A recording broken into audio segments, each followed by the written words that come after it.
Good evening and welcome everybody. Welcome to this month's Cafe Scientifique, which is the last one of the year, brought to you by the Auckland Museum Institute, the Auckland branch of the Royal Society Te Aparangi.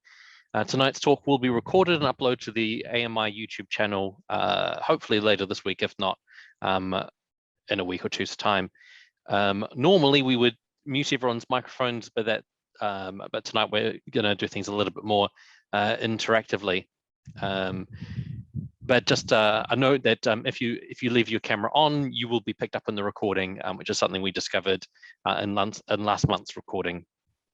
So if they all look good to me. So if you feel uncomfortable with that, then feel free to turn your video off. If you've got any questions, you can drop them in the chat. Although while there are so few of us, I think it works just as well to unmute and but we'll see how that goes. Yeah. We have no other events this year, so nothing else there to run through. And yeah, that's sort of everything. So tonight's wonderful speaker is Don Otter, Dr. Don Otter, who for I think for his sins is currently an associate professor in food science in the School of Science at AUT, Auckland University of Technology.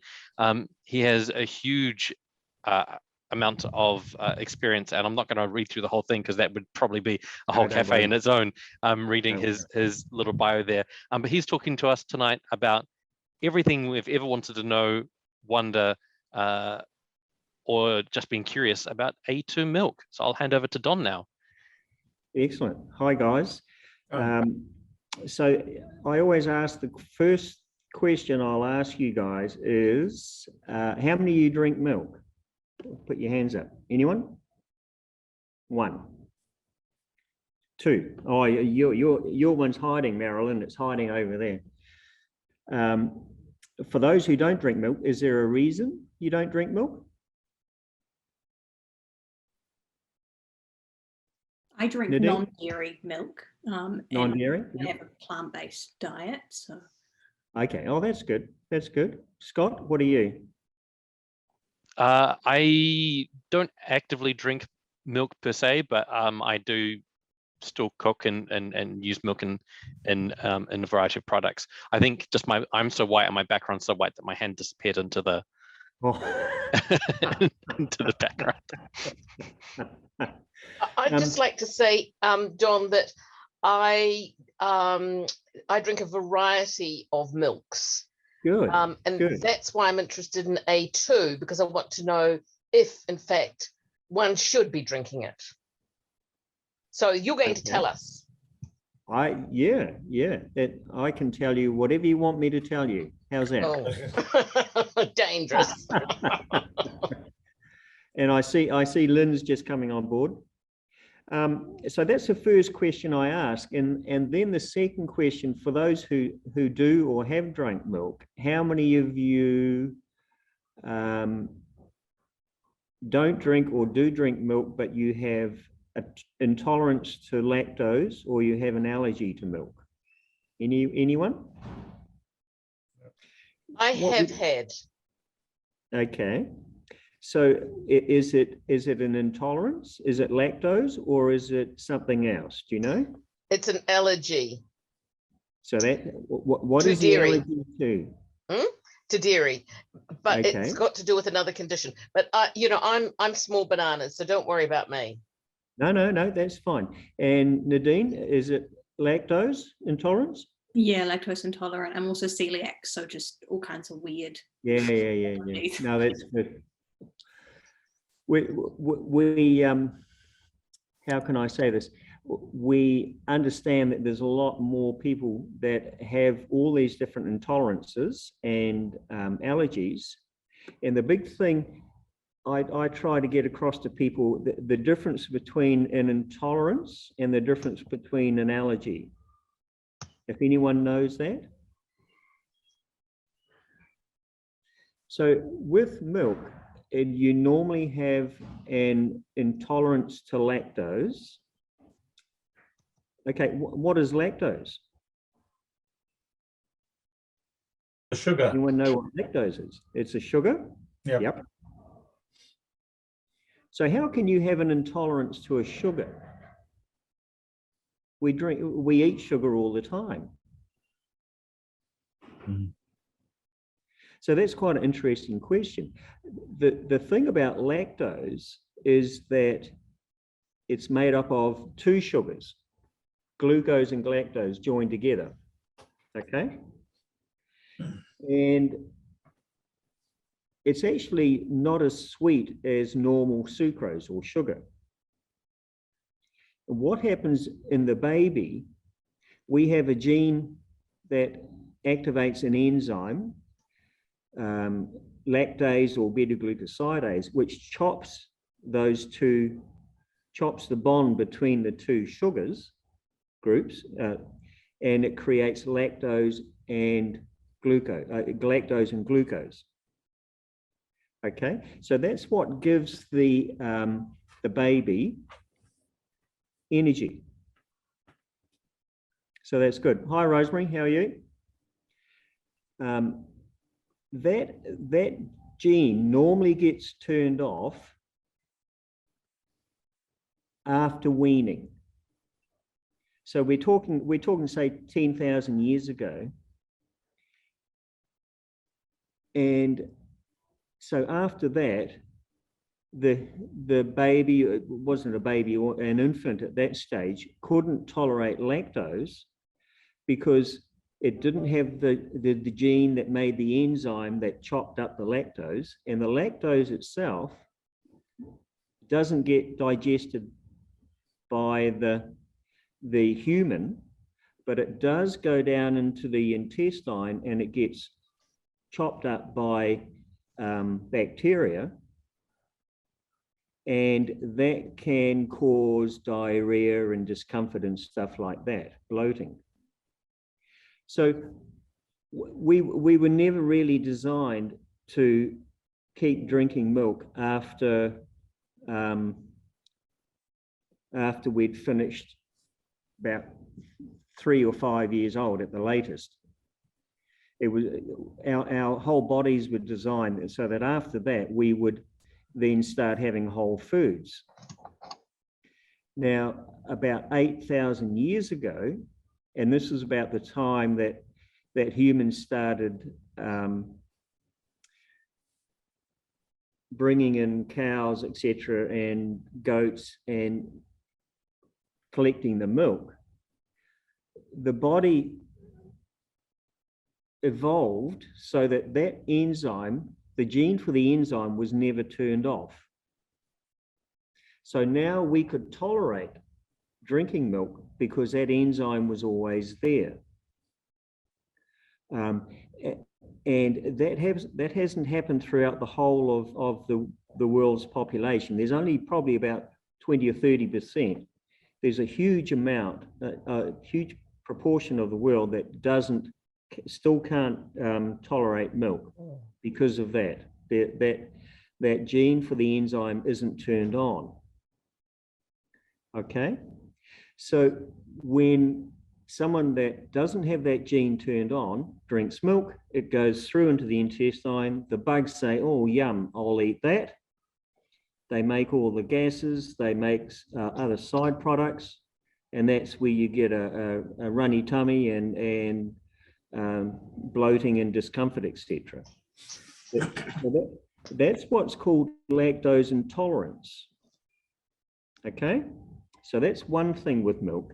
The other thing is we have milks made up of proteins. So what are the two main types of protein in milk? Anyone know? Yep. No, we don't have any dairy farmers. Okay, how many of you guys have been on a farm, a dairy farm? Anyone? Yeah. Oh, that's good. That's good. I normally ask my students, how many have been on a dairy farm? And over the last 20 years, the percentage is going down and down. It's really scary. I have even milked a cow by hand. Oh, very good. That was going to be my next question. How many people have milked the cow? It's me too. Excellent. Well done, you guys. I was deemed too clumsy to be allowed on that side of the fence. Probably because when I was 3, I grabbed one of the main line electric fences and got a nasty burn. So I think after that, my family just said, like, you can look but not touch. Well, the big thing with cows is that they're like most animals. If they can sense that you don't know what you're doing, they'll tell you. But if you're quite confident that they're happy, they're always happy. So anyhow, who's made cheese? Anyone made cheese? My mum does. Yeah, excellent. So you make cheese out of milk, whole milk. So you have to have the cream in there as well. And well, you guys, let's do a little nursery rhyme. Okay, who knows Little Miss Muffet? Okay, you got to all start singing. Ray, Rosemary, put your mics on. After 1, 2, 3. Little Miss Muffet sat on the tuffet, eating her curds and whey. Along came a spider. Sat down beside her. Frightened Miss Muffet away. So what was she eating? Curds and whey. Curds and whey. So when you make cheese, the curds is the casein and the fat, and the rest of it is whey. Whey is made up of protein and lactose mainly. Okay, so the two proteins are the casein that goes into the cheese, and the soluble protein, which is the whey, that goes into the liquid at the end of it. Those proteins can sometimes cause an allergic reaction. So if you have an allergy, it's against the protein, and you can test which milk protein it is. But if you have a intolerance, it's against the lactose. And normally most people, if they get an upset tummy, they say, I've got a lactose intolerance. But sometimes they may not, and vice versa. So that's just a little by the by, but it sort of leads into this whole A1, A2. Does anyone know what A1 and A2 mean? Nope. No? You'd be every time I go and talk to dairy farmers, most of them don't know either. But I'd say probably 50% of them say, oh, it's something to do with lactose. But it's nothing at all to do with lactose. It's all, go on, Ray. It's all right. I was talking to my husband. I'm sorry, I didn't realize. Okay. No, that's fine. Don't you worry. Not a problem. We talked about curds and we talked about whey. Curds are made up of caseins, and there are 4 main caseins: alpha S1, alpha S2, beta casein, and kappa casein. So there's 4 main caseins, and those caseins themselves have a number of different genetic variants. So a protein is made up of a whole lot of amino acids all strung together like pearls on a string. Okay, and amino acids, they're small molecules around 100, 200 molecular weight, so they're quite small. Oh, yeah, pussycat.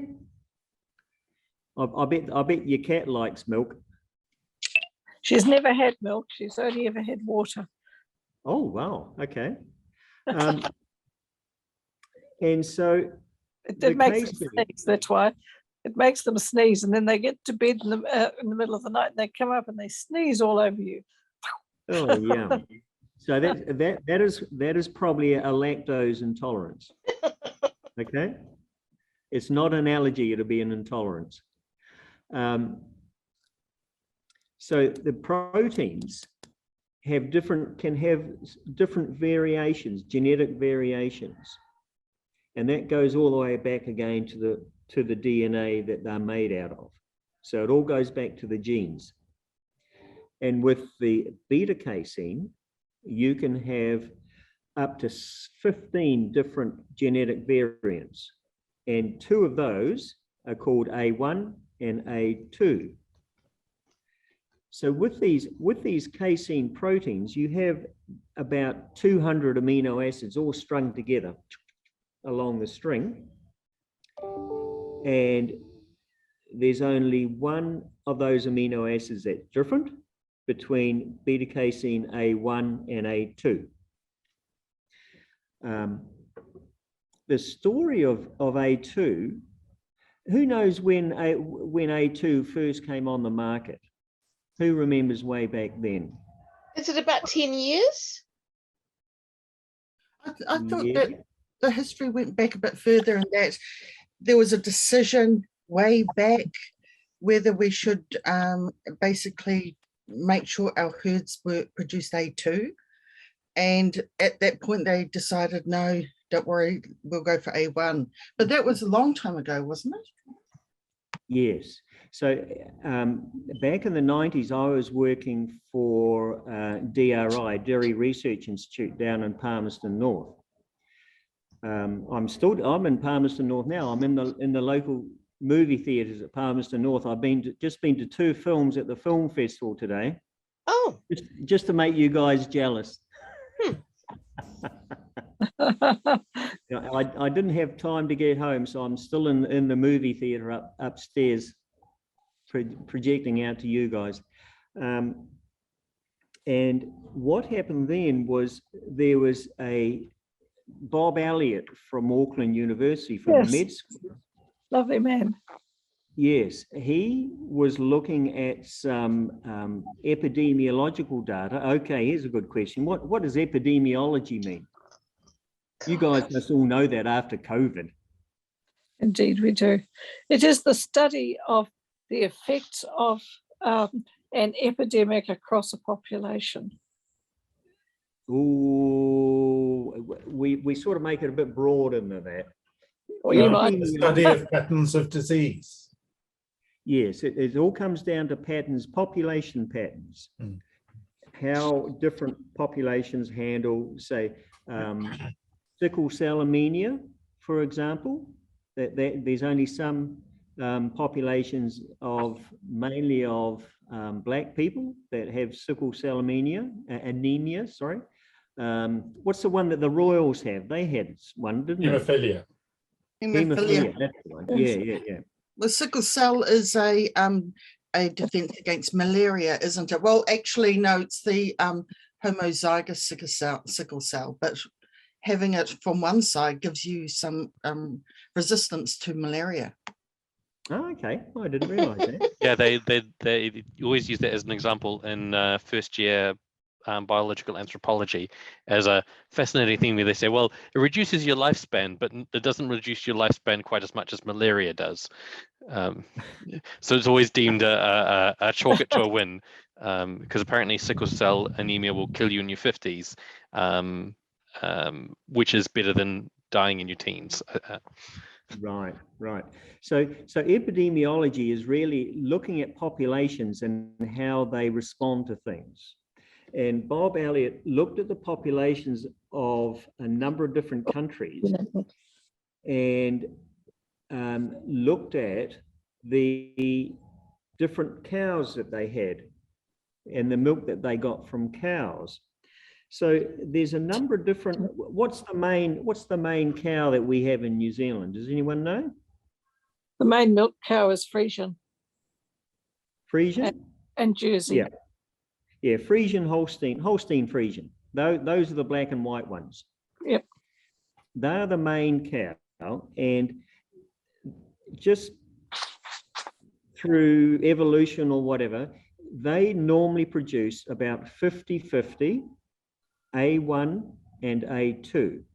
So with genetics, you always have two copies of each gene.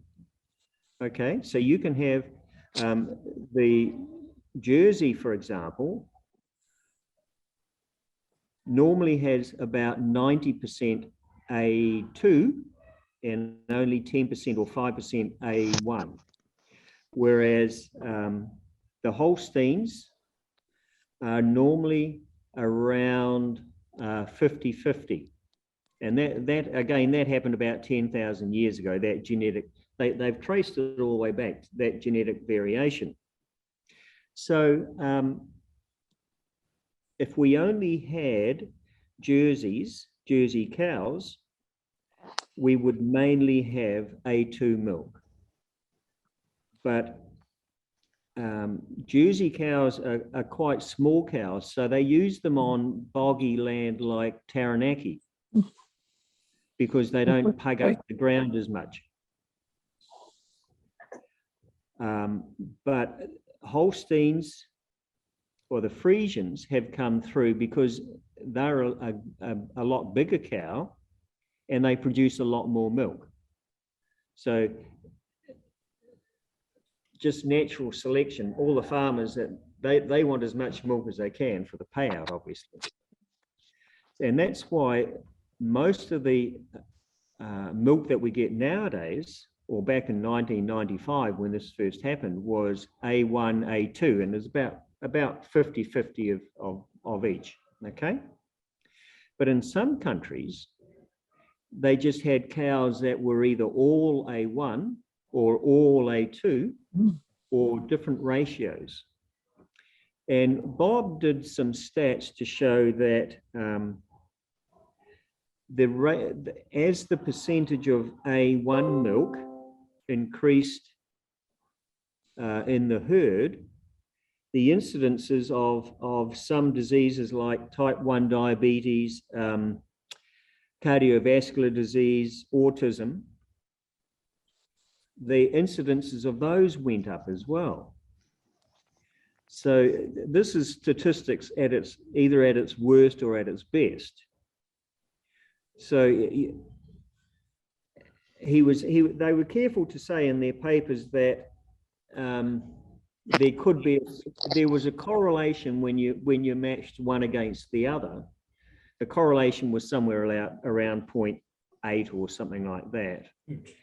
And so they said, well, there could be a link between the type of casein, either A1 or A2 casein in the milk, and all these different diseases. Okay, and that was based purely on epidemiological data. And they actually started talking about suing. I think they did actually sue some companies to say, based on this data, you shouldn't be feeding, you shouldn't be producing A1 milk. And this is where we all started jumping up and down a wee bit to say, whoa. With epidemiological studies, you can do correlation statistics with lots of things, and you might get a correlation coefficient that you think, oh, that's good, say between having blue eyes and being 5'7", something like that, you know, something ridiculous. Say height and versus the color of your eyes. You'll always get some sort of correlation, but whether it's actually of any significance at all is by the by. So that's what I always say to my students. Yes, you can have a significance, but you then have to be able to show that makes sense. So then they started doing a few studies to see, well, what could be happening here? And where this one genetic variant is between A1 and A2 milk is just one amino acid. But that's when you eat protein, what happens to the protein when you eat it? Any protein at all, whether it comes from a plant or anyone. What happens to the protein when you eat it? What happens when it gets to your stomach? Does anyone know? It's broken down. Yeah. There's two ways it can get broken down. One is by the stomach acid, and the other is by enzymes called proteases that chop them up. And they chop up between, if you've got two amino acids here and they're linked by a bond, they chop up between that bond, okay? One of the main enzymes in the stomach, the cleavage site, just happened to be where that amino acid had been changed from a, what was it? I think it was, I'm trying to think, a proline to a histidine, but you don't need to know about that. So that made it harder to chop that protein up, okay? And where the enzymes chop up the protein, you end up with what's called a peptide, which is a small bit of protein. In this case, it's only 7 amino acids long. And this peptide has what's called opioid activity. Now, as soon as you say opioid, what does that remind you of? The reason why drinking a glass of milk before you go to bed puts you to sleep. Yeah. Opioids. What opioids? As soon as I say opioids, it reminds me of opium. Well, it's not quite the same. Not quite the same. But opioid peptides they interact with your stomach, and they affect the passage of some of the foods, etc., through the intestine. They're beneficial for babies, okay? Because those peptides can act as agents against diarrhea, and they can also help with digestion efficiency. But this is another question I always ask my students. Why did humans ever start drinking milk from domestic animals? To get protein. Because it's a high energy source. Possibly, yeah. Because our bodies aren't designed. But not calves. When we're babies, they're designed to drink milk. Yeah. But when we grow up, a lot of the growth factors, a lot of the nutrients in milk, such as the lactose that I was talking about before, our bodies aren't designed to eat those. I find it, obviously, yes, our forebears decided to drink milk because it was a food source, energy source, a good source of protein, as you say, Ray. And maybe during the winter, that's all they had. Oh. Yeah. So good on them, but it's not really designed for us when we're adults to drink milk, but we can take advantages of that. And I digress slightly. When we think about milk, there's a lot of people that may be lactose intolerant, but if one good way of preserving milk is fermenting it. And by fermenting it, you may make yogurt, you may make cheese. When you do that, basically what you're doing is you're coagulating the protein, and the protein gathers in the fat. So you have a protein and a fat mass. The pH also goes down because those bacteria are eating up all the lactose. They're called lactic acid bacteria, and they're producing lactic acid, and that lowers the pH. And by lowering the pH, you inhibit the growth of other bugs. So that's a good way of preserving your food. And at the same time, what are you doing? You're using up that lactose. So, or in the case of cheese, the lactose is going out of the cheese into the whey. So a lot of lactose intolerant people can quite easily eat cheese because there's very small amounts of lactose in cheese, and yogurt. There's higher amounts in yogurt, but you know, you have got rid of some of the lactose. So that's always interesting to know as well. All these little things, you know. I mean, I've had people who've said, "Oh, I'm going to try eating cheese. If I can eat cheese, then what I had when I thought I couldn't drink milk because it was lactose intolerance, if I can eat cheese, that's a good way to show that that's probably true." If you still get sick with cheese, it could be the allergy side of it as well. But at that stage, you should be going to see your doctor if you're that worried, or just don't eat either cheese or milk. It's probably the easiest way. So anyhow, getting back to A2, there's after 1985, there's lots of studies that went out looking at diabetes, heart disease, autism, etc.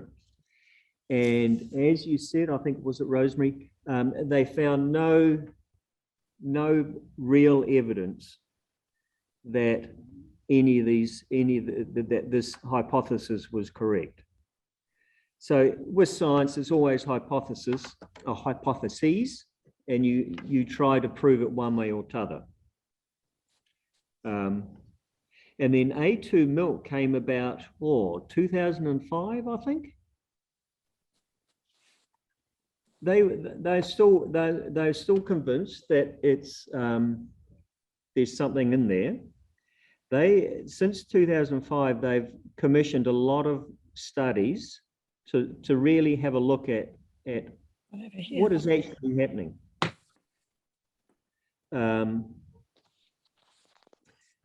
In the meantime, the Europeans have come out and said, no, there's not enough evidence for this, okay? Yes, there is some sort of correlation, but it doesn't equal causation, for example. So that's sort of where it is at the moment. In the meantime, the A2 milk company, they've taken over about 10%, 9 or 10% of the liquid milk in Australia is A2. Yeah, right. Yeah, it's a huge amount. And they also claim quite a big premium. So people who drink it, well, they've changed the claims that they have on the bottle now to say easier on digestion, may help some avoid discomfort. So they're being very circumspect in what they're claiming.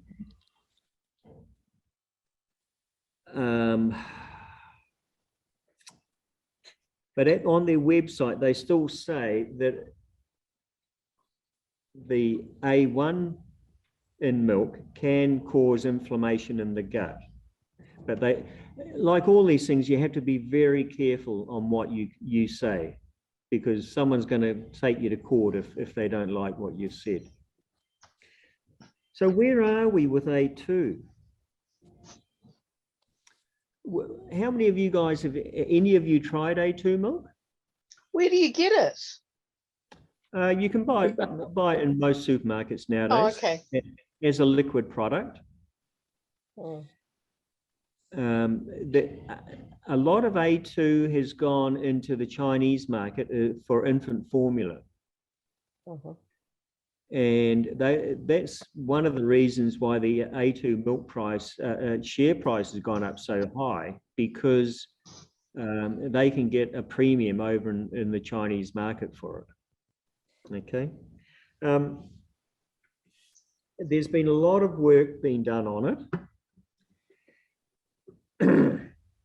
as a scientist, and you guys probably all know about science, we need funding. There's A2 have funded a lot of studies, okay? Some of these studies, you have to be careful with them. Any study you do has to have what's called power.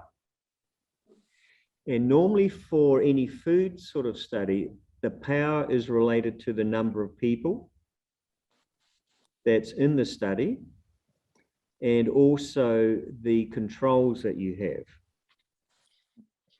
So initially, A2 funded some studies looking in rats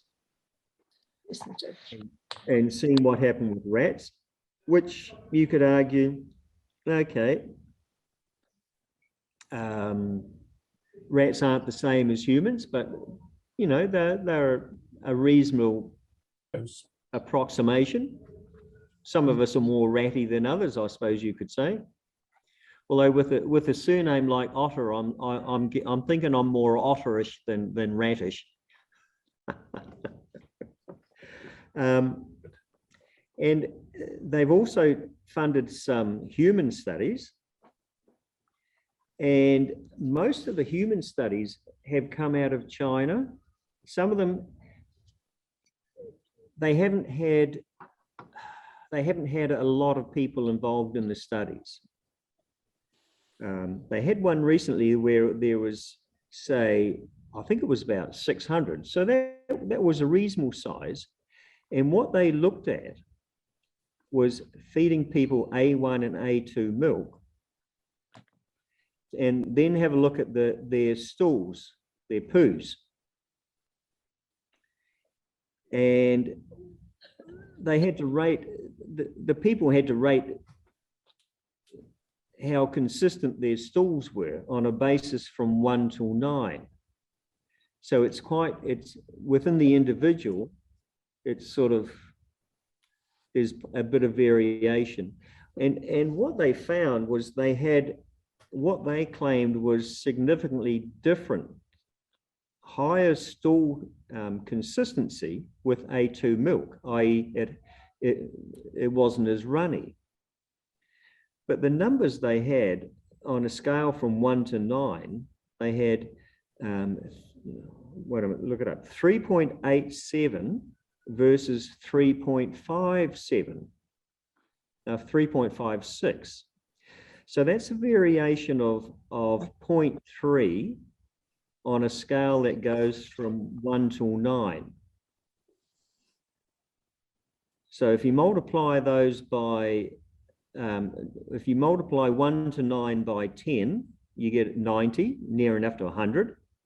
So if you multiply 0.3 by 10, that's only a 3% difference. And to me, that's bugger all. It may be statistically different, but on the greater scheme of things, for me, it doesn't mean anything. And that same study, they couldn't find any significant difference between bloating, abdominal pain, and flatulence, farting. Why should we be surprised by this? Because it really, I mean, consistency is affected so much by diet and other foods that you eat. Yes, true. So Very true. It's really, I'd hate to describe it, but I would think it might be a crap experiment. It's quite appropriate, really, isn't it? Very good way. I mean, I'm the guest speaker. I can't say that. I have to be good. No, you don't. Not here. Hey, Don, was there a strong preference for A2 in terms of taste or creaminess, or is there any other sort of scale it really marked well on? No. All the other components in A1 and A2 milk, they're all pretty well exactly the same.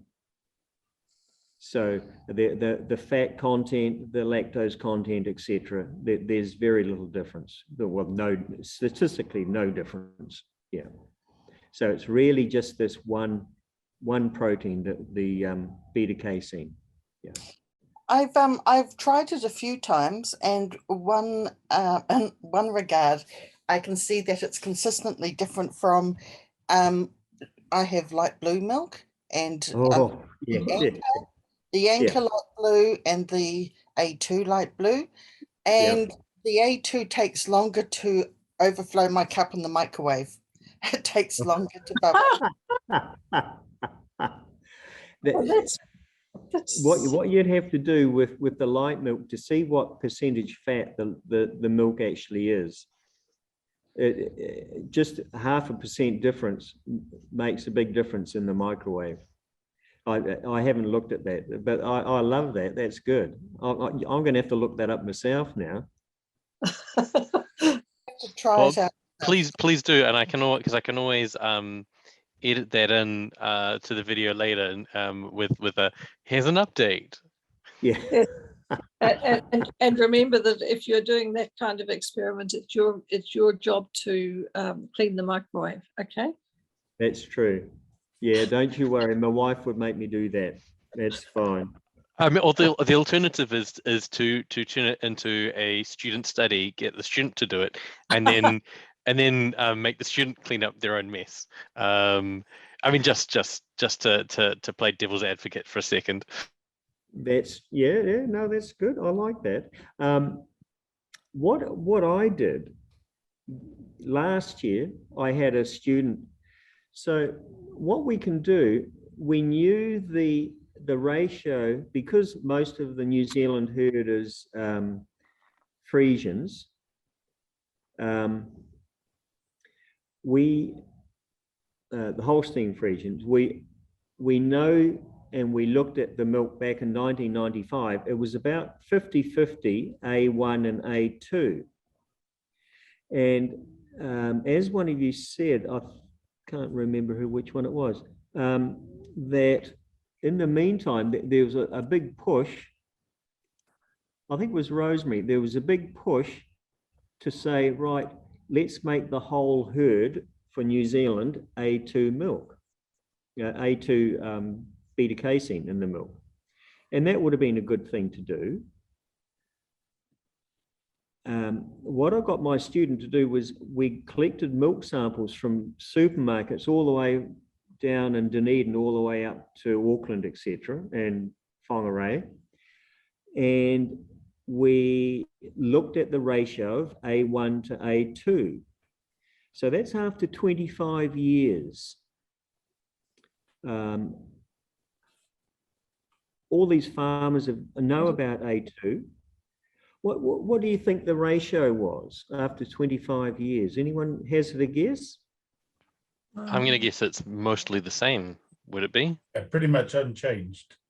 I'm seeing more Frisians when we go out of Auckland, if indeed we ever get to go out of Auckland again.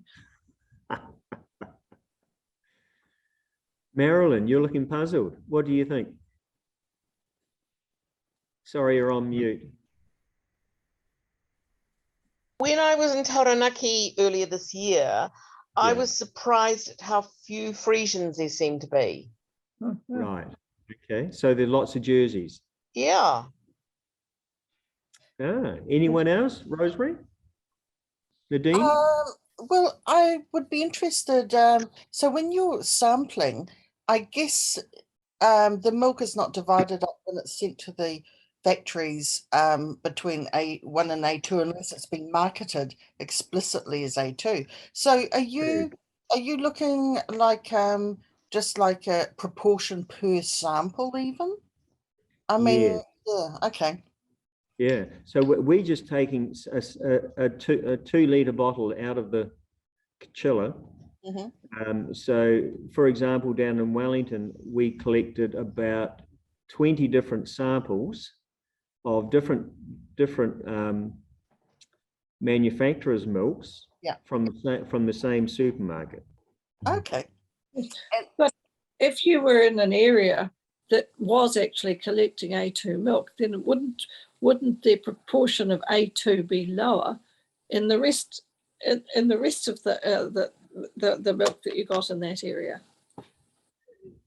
This, I talked to some of the big companies like Fieldman, Goodman Fielder, etc. They only have 2 bottling plants in the whole of New Zealand. So all the North Island milk, I think, comes out of Palmerston North. All the South Island milk comes out of Christchurch, or just south of Christchurch. Yes. So you're right in that it depends what farms they get the milk off for that particular domestic supply. But what we found overall was it had gone up a bit, up to about 60-65% A2. Oh, okay. So A2 had increased. I was just going to say which increased. Yeah. But I was a bit surprised, because I thought after all these years, with all the talk about A2, that a lot of farmers would have switched over to A2 cows, but they haven't. Production difference? No, but that's a good point, because all the dairy farmers, they have breeding indexes that they use when they select the bull or the semen for their cows. And the breeding index is things like the amount of fat in the milk, the volume, the mastitis resistance, the shape of the udder and the teats to make sure that's good. So they have a whole lot of different factors. And I've got quite a few dairy farmers around me, and I talk to a lot of them, and it's not on their radar. They don't want to pay more for A2 semen. It's just too far down the priority list, right? Yeah, they can't see a benefit for it. But see, when this first came out in the 90s, one of the things I said back in the late 90s, it would take about 10 years to switch the whole New Zealand herd over to A2 if they did it through LIC, Livestock Improvement, and some of these other companies that provide the semen. But there's just no driver for it. So most farmers, the driver is money. And if you're not getting extra money for A2 milk, Why go there? Why would you bother doing it? And I guess you've got the catch-22 there, where the way to do it is to make the milk twice the price, but then the customer's going to say, I'm not paying twice the price for milk that's only slightly different. True. For milk that doesn't really have a solid evidence behind it. Yeah. So it's quite an interesting story. They're still getting a premium for it. Some people swear by it, and if people want to drink it and pay extra for it, I think go for them. If they think that it helps benefit their consumption of milk, that's good as well. I'm not anti A2 milk, but as a scientist, I have yet to see really solid evidence for any claims, and it's. Oh, that's quite. Sorry, but that's quite interesting, Don, from what you've said, because I've noticed it tasting a little creamier, and the fact it takes longer to boil. So perhaps the key difference is simply within the ratio, the range of fat content that's allowed to be light blue. Maybe this A2 is just slightly higher in fat, and that's why it's slightly more delicious. You're right. you know, this is good. This brings up another whole topic that I'll just briefly talk about. When we talk about blue top, what do people think blue top milk is? Just milk that comes out of a cow? Do you mean Yes. light blue or dark or dark blue? Dark blue. No, it's usually it's usually actually manipulated to have a certain fat content. So and it may have the cream taken off it, of course, or some of the cream. That's a provocative word, manipulate. Oh, well, I've just been looking up the Commerce Commission website and I'll tell you all about that shortly. No. In the dairy industry, we like to use the word standardize. Oh, So processed. oh, So whenever you make a milk product, there are regulations, there are specifications you have to adhere to.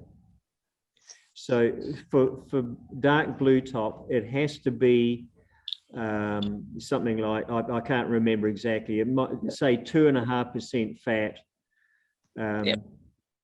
or maybe 2.5% fat, maybe 2% protein, etc. If your cows are producing milk that's 3% fat, that's good. That means it's over the limit. But if you put all that fat into the milk, you're wasting that 0.5%. So what you'll find that all the dairy companies do is when the milk goes into the factory, they put it in a centrifuge, or clarifier centrifuge, and they spin off the fat on this side, yes, and all the protein and the lactose and etc. on the other side to make skim milk. And then, as you say, they add them back together to give you 2.6% fat. So it's above the minimum level, and that rest of that fat they can use to make something like butter. Yes. So and they've also done that with protein as well. Firstly, they use a clarifier to skim off the fat. So you've got a fat stream and a skim milk stream with the protein in it. They can then put this stream through something like a filtration system to separate out the protein. So you've got 3 streams now: protein, lactose, and fat, and lactose here and fat here, and then you add them all together in the ratio that you want. And what you're left over in the middle without the fat or the protein is what's called, what do they call it? Milk serum or something like that. And it's got lactose in it, and it's also got beta carotene from the grass, and that makes it yellow.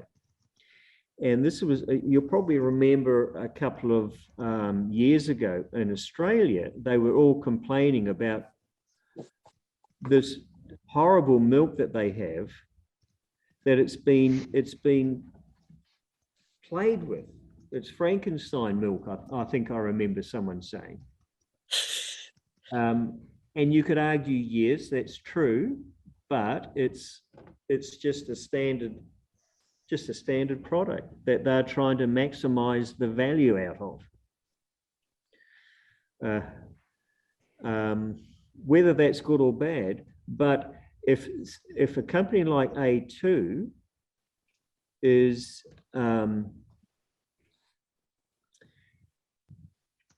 if they're not standardizing their milk, the chances are it'll be a higher fat content, and that's what you'll be tasting. Interesting, thank you. Yeah. So what about the beta casein content? What about the beta casein content? The beta casein content is normally very stable. It's mainly the fat that changes. Yes, As I said to you, I was just looking up the Commerce Commission website because I may have started out as a scientist, but I'm a lawyer these days. Oh, very good. And in 2003, they were lent on by the Commerce Commission, given a warning because they were saying that A2 milk is essentially just like A2 was saying, essentially just like any other milk, with one exception: a variant of the milk protein beta-casein has been excluded. Right. And So, what they found was it was a tiny proportion, and there was a whole lot of the you couldn't be certain that there was no A1 protein, beta protein in A2 milk. So it was the way they said it, what they were talking about, that was rather misleading. It's quite a different line from the line that you've been going down. true. Yeah. And they've obviously had to run away from it, and rightly so. Yeah. So there are two different ways you can measure for A2. You can measure the actual protein itself and look at the protein and see which genetic variant is, or you can go right back to the DNA and analyze the DNA to tell you whether it's A1 or A2 or what the ratio is of both. So the A2 corporation normally look at the DNA. And where do they get the DNA from? What DNA is it? That's just from the cow. Oh, yeah, so yeah, they actually have to test the cows for that. That's what. Yeah. Well, how So do they normally know what they get? How do they know that the milk that they get comes from those cows? Well, that's true. Yeah. Normally, what I do is I measure the protein level once I've got the milk itself. Yeah, that's. But any analysis you do, and you're very correct, is that if you've only got 1%, you've got a huge peak of, say, A2 milk, and you have to try to show there's a very small peak here of A1, and you have to show that there's no peak here, but it could be, it's often it's very hard to prove. It's easier to prove that there's something there than to prove that it's not there. Yes. Okay. So where are we at with all this? There's lots of different studies that this is I was just alluded to that before. As a scientist, we're reliant on funding to be able to do studies. Where does that funding come from? And A2 Corporation have funded a lot of the science. A surprise. And they won't say some of this, but I used to work at AgResearch many years ago, and I've heard from colleagues that they got a lot of money from A2, and they did quite a few studies. Some of the big studies have never seen the light of day. Right. And to me, that is problematic, and that it's probably because they haven't been able to strengthen the case of A2. And for me, that's problematic. If you accept money to do a study, I'm sure, I mean, you're beholden to your funders. But for me, that's dirty science, really. But who are we to say? So have you had any insights into the outcomes from those large studies, or are you simply more aware that they have taken place and yet they haven't been made public?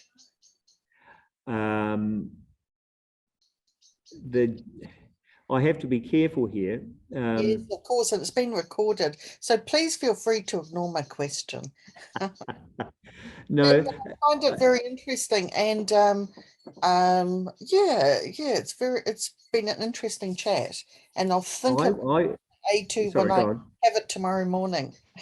Yeah, I would say that the studies haven't achieved the results that they wanted to achieve. So they've been buried, basically.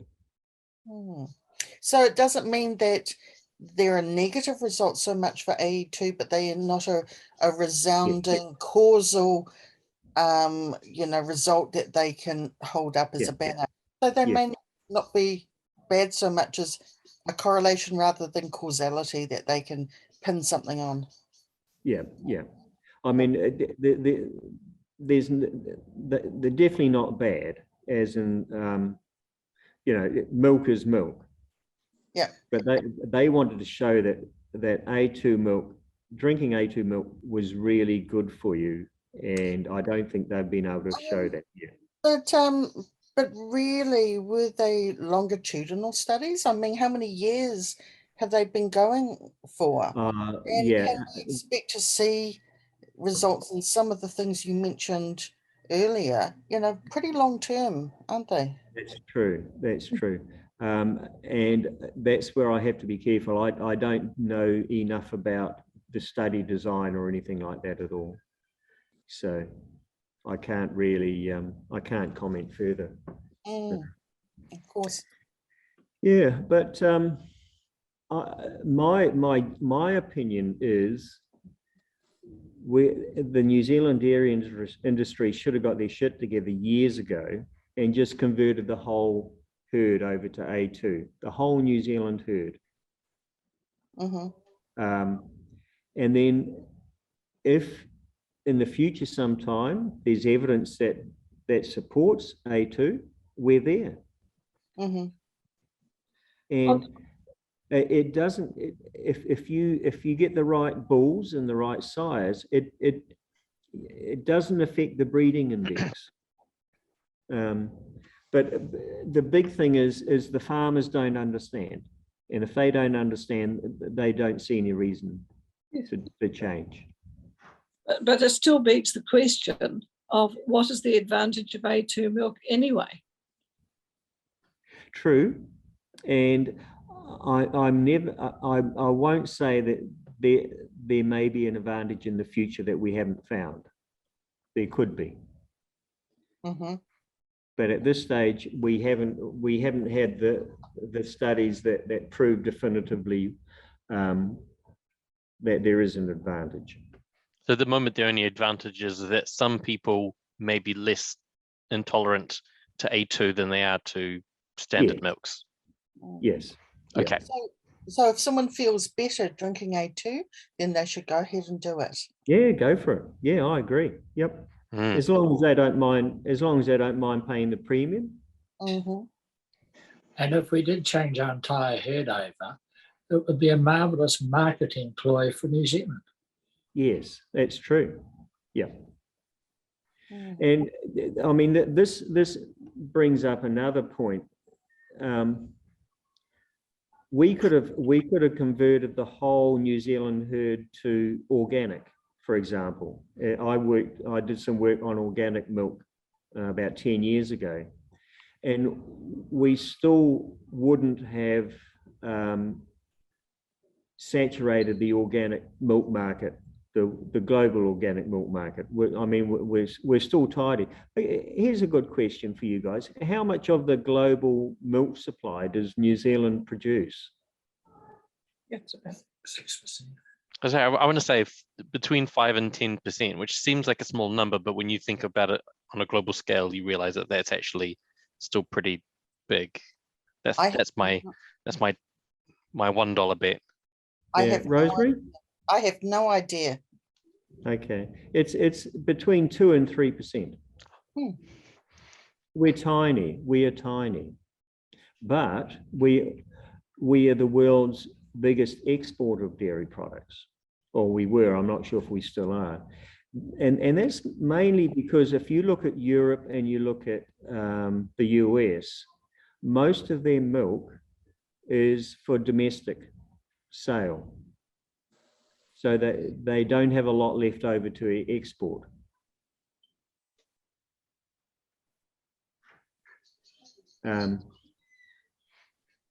But we, of the milk that we produce, we export 95% of it because we've got such a small population here. And that's why we go into producing milk powder, because why would you want to export water? Right. What percentage of milk is water? Yeah, probably about 95%. No, there's a bit more protein and fat than that. It's about 13% total solids, so it's about 87% water. So we want to get rid of most of that because you don't want to be shipping water around the world. No, it's heavy, and you can always just get people to use their water. It's true. And also, once you take the water out, it's more stable to bacteria, etc. as well. Mm. So I've been making myself lists of questions as we've been going, and helpfully or frustratingly, mostly you answer them about 2 minutes after I write them down, mostly, which I suppose is the sign of a well-designed talk. But one of the questions that I've got is, so, you know, one of the ways that you've mentioned that we can get A2 milk is basically just breeding the cows to produce it. But are there other ways? Like, is it possible that, you know, just by, like, is there a mechanic, not a mechanical, but like a so is it purely by breeding? Purely by breeding. I mean, theoretically, you could design a process that separates A1 from A2 milk, but there's no way it would ever be economic to do that. Right. Yeah. And we've got enough A2 bulls out there and they're easy enough to genetically type that it's by far the easiest way. Yeah, that's cool. So with us being in lockdown, we've been watching a lot of YouTube lately, and there is a YouTube series which I think started off as a documentary series on like Discovery or something, and has turned into this whole and they've got a few different sort of sets that they do, and one of them is about regional foods. And so they have this Italian presenter, and she goes around the world, and you can tell when it's been filmed based on whether she's wearing a mask or not. But one of the things that she does is she goes and one of the things that of course that we've seen is that, you know, if she, for example, if she covers 200 foods, 90 of them are going to be cheeses and another 90 are going to be sausages, and because you go along one town and it's a different cheese and a different sausage, and then I think 5 of the remaining 10 are different beers. But thinking about, like, looking at those cheeses, a lot of those cheeses are produced by really specific heritage cows, and that made me wonder, are there a lot of heritage cows in New Zealand? Are they going into the same milk market as everyone else? So the answer is no. We're relatively homogenous. Yeah, we're mostly black and whites. As I mentioned, there's Frisians, Jerseys. I'm just trying to think. There are a few of the minor ones, but very few. Banded Galloway. Yeah. That question of Scott's reminded me of something. What proportion of the milk produced, and I'm sure it varies around the world, but say Ireland is A2. Mm-hmm. I mean, have other countries focused more on A2 rather than A1? Ireland is very similar herd structure to us and composition to us. And they've had a couple of companies that have gone A2 milk. Mm-hmm. because there is a small number of companies that are trying to do A2 milk. Obviously, there are some companies that have only worked with jerseys in the past, so they've naturally got very high A2 milk, and they I've had 3 years, about 3 years ago, I spent 3 years in the States in Wisconsin, and that's one of their chief dairy states. They make a lot of cheeses there.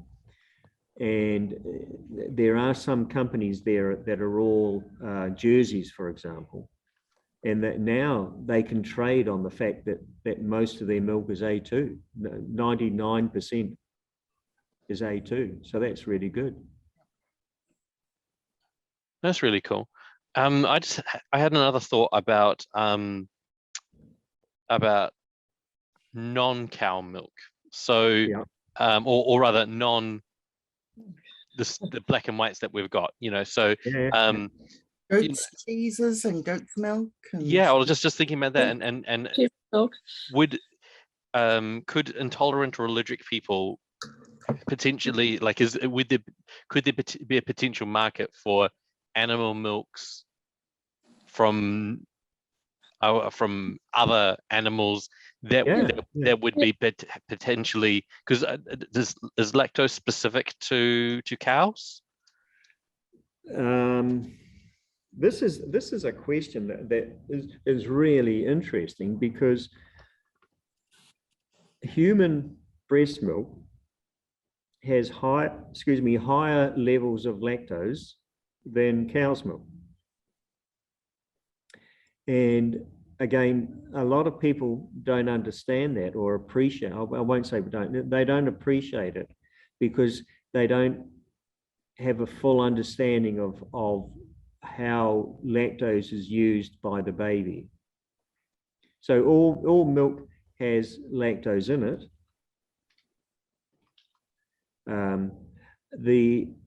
When it comes to the specific proteins, goat's milk and sheep milk don't have an equivalent protein to beta-casein A1. So if beta-casein A1 really is a nasty protein and it produces this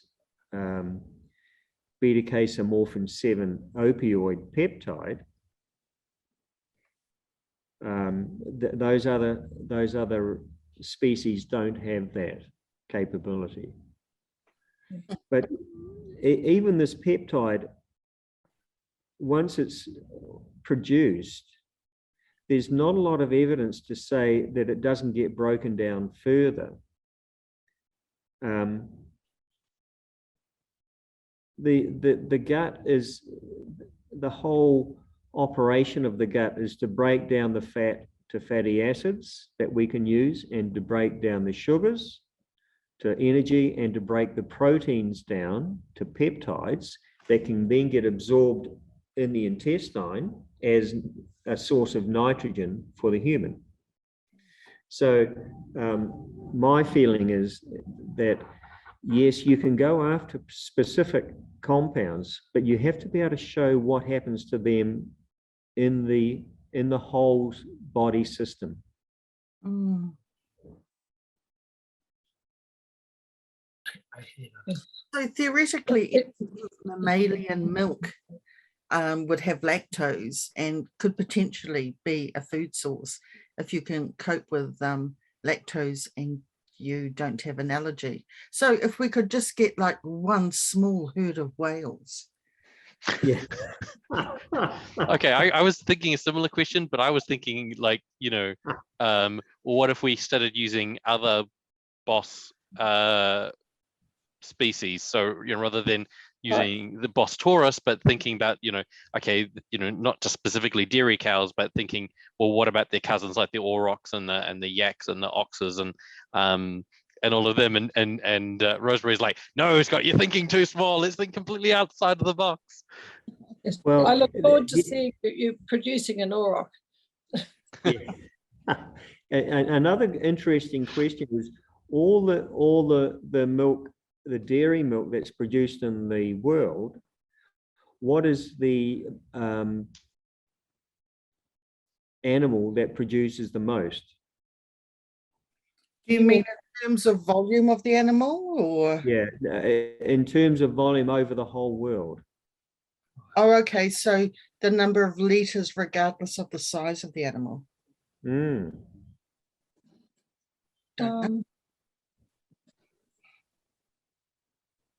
I feel like this could be a question on QI where the answer feels obvious, but you feel that if you say it out loud, it'll be wrong. Go on, say it. Say it. Because I feel like the obvious answer is that we use the cow because it's convenient and highly productive and highly profitable. Nice. Mostly. Okay. With elephants, maybe. No, the main one is actually buffalo. Oh yes, of course. Because in Asia, in England, India, etc., they're mainly buffalo, and so there's more buffalo milk than cow's milk produced. I think. I should check that one as well, but I'm sure I was told that sometime. Well, I mean, and you can buy buffalo cheese at the supermarket from North America, so it's although that's technically bison milk, from what I understand. You can buy it from Clevedon, from the buffalo birds in Clevedon, and it is very nice, especially the bocconcini. That's true. Either Clevedon or up in Matakana, I think, is another place as well. But it's such a shame that Ian's disappeared off to another session, because Ian lives in Drury, which is just around the corner from Clevedon. So I've got samples from the guys down in Clevedon. They're lovely family. Yeah. I just wanted to say something. I'm intolerant to cow's milk, and family is. I never say I'm lactose intolerant because I don't know that it's the lactose. Yeah. But it gives an incredible snotty nose and it stirs up my asthma something wicked. Now, I had 4 children. The first one, she suffered the same way. She was up all night with colic, and I can't tell you how many miles I walked on the carpet with her over my shoulder, patting her back. Anyhow, next child, brought him up on powdered soy mixed with water. Not a problem. Next to goat's milk. And it took me off goat's cheese and goat's milk for life because it smells like a billy goat. Yes. What I do is I drink soy milk, and I'm quite all right with sheep's milk cheese. Which is very good. I love goat's milk. I mean, goat's cheese as well. And if you can have goat's cheese, that probably means it is a lactose intolerance, because goat's cheese is the same as cow's cheese. It has very little lactose in it. No, it's actually sheep's milk cheese that I eat. Oh, sorry, either sheep milk. Yeah. But also some of the proteins you can be allergic to in goat's milk or cow's milk, you may not be allergic to in sheep milk as well. So it's still a bit of an iffy area there. Yeah. Yes. You just go for what works. Well, the thing I remember was a preschooler having a thick, snotty green nose all the time. And I remember one of his grandsons having exactly the same sort of. Very good. It was like the emoji where you're being sick and the green's coming there, except it's coming out the nose. Yeah. You can actually you can buy the enzyme, and it's called lactase, and buy it as tablets, and either take the tablet beforehand or put it in the milk, and that actually chews up the lactose converts it to glucose and galactose, so that you can then drink the milk. And some people do that. I persuaded my mother to send the letter to school so that I didn't have to drink heated school milk to be in the sun for hours and hours. Oh, I used to love the school milk. Except where did you go to school? What part of the country? I'm actually from Hillsborough. Oh, I'm from Otago, and it got very hot in summer and very cold in winter. Yeah, oh, yes. Yeah, I know. Some of that milk was pretty dreadful by lunchtime. Oh, it was 11 o'clock or morning tea time we had it. Yeah. But we would have Milo, and I used to be sick a lot, but finally discovered I was totally intolerant to chocolate and cocoa and those sorts of things. No, I'm sorry for you. No, it's I wonderful. don't know where I'd be without my chocolate. Yeah, but I eat all their chocolates at Easter and Christmas, and that's wonderful. Yeah. I love it when they give a chocolate, having spoken somewhere. It's wonderful. I'll have to remember that. The next time I see you, Ray, I'll give you a nice big box of chocolates. Thank you. You got that. Right, I think we're just about out of time. So do we have any remaining questions from the floor? Not from me. I think you've answered all my questions. Yes, and, and thank you. That was good. All right. Well, then I think since we've got our microphones off, we can do a nice round of applause for Don to thank him very much for his time. Thank you all for all the questions. That's what I love about these sessions. You don't want to hear me dribbling on all the time. You want to ask questions yourself. That's what I think. Yeah. If you've liked this video, please make sure you like and subscribe so you can check out more of our cafes in the future.